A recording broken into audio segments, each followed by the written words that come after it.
Syekh Haji Mester Soekarno.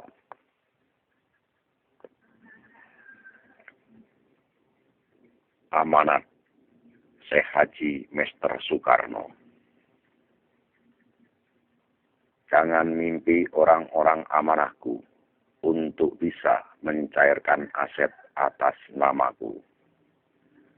Sementara ilmu dan rahasiaku pun tidak tahu, kecuali orang yang diangkat oleh Allah Subhanahu wa Ta'ala jadi Rasul seperti aku dahulu. Hanya satu orang di dunia ini yang mampu mencairkan aset atas namaku. Hanya penggantiku, yaitu Rasul Allah, yang disebut Khalifatul Mahdi atau Imam Mahdi, yang memegang bendera putih kuning, yang bertuliskan Ismullahul Adzam, yang mampu mengisi bin Mahdi di bank dunia.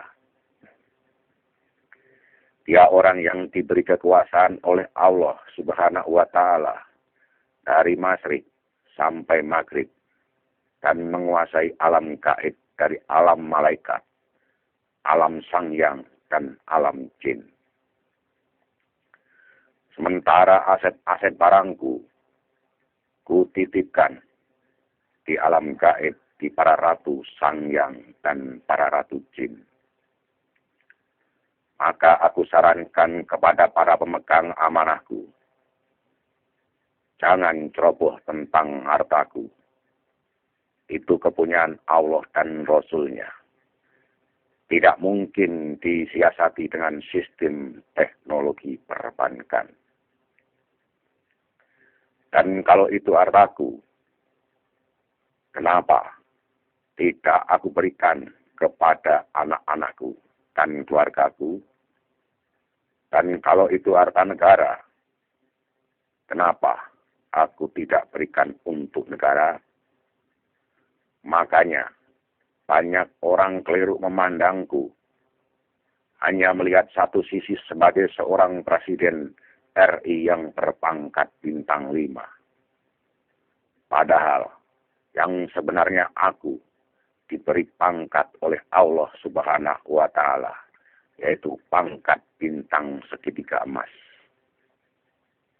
yaitu bintang kerasulan yang diutus oleh Allah Subhanahu wa Ta'ala untuk membereskan negara-negara yang belum merdeka. Dan sampai aku punya gelar dari PBB, yaitu Presiden Komisaris atau Presiden Sedunia, yang disebut Malikul Mulki. Tanda-tanda kemunculan penggantiku yang disebut Khalifatul Mahdi atau Imam Mahdi.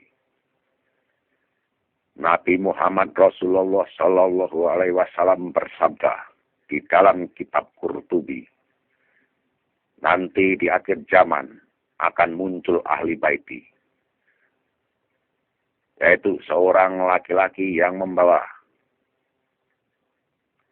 pertolongan Allah Subhanahu wa Ta'ala, yang mampu mewujudkan cita-citaku untuk menjadikan Indonesia sebagai negara terkaya di seluruh dunia, yang disebut negara mercusuar.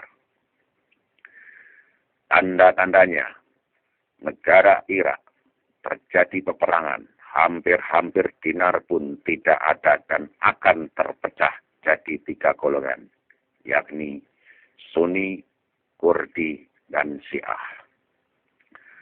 Bakal terjadi bencana yang membawa korban banyak, seperti tsunami.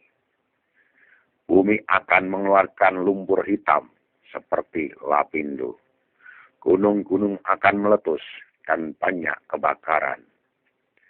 Akan muncul masjid berkubah emas. Akan terjadi kekisruhan para pejabat negara di setiap negara di seluruh dunia.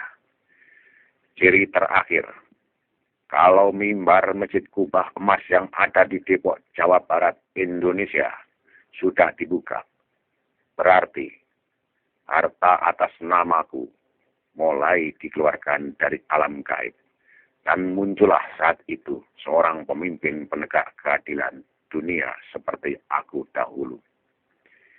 Itulah tanda-tanda kemunculan Khalifatul Mahdi atau Imam Mahdi. Apakah kita tidak menyadari tanda-tanda yang Rasulullah Shallallahu Alaihi Wasallam sabdakan sudah terjadi semua? Berarti penggantiku sudah ada, tinggal menunggu waktu muncul ke permukaan negara, dan aku yakin bahwa penggantiku ada di daerah Jawa Barat, di daerah perbatasan Subang Kerawang, Jawa Barat, Indonesia. Tidak jauh dari tempat aku memerdekakan Indonesia. Maka aku sarankan kepada orang-orang pemegang amanahku, bertobatlah agar menjadi orang yang beriman dan bertakwa kepada Allah dan Rasul-Nya. Sebab Allah Subhanahu wa Ta'ala tidak akan menurunkan khalifah atau Imam Mahdi ke muka bumi apabila masih ada orang yang bersyukur dan beriman kepada Allah Subhanahu wa Ta'ala. Sementara menurut pandangan manusia, masih banyak para ulama. Tapi kenapa Al-Quran berkata begitu? Itulah amanatku yang aku sampaikan kepada orang yang aku percaya.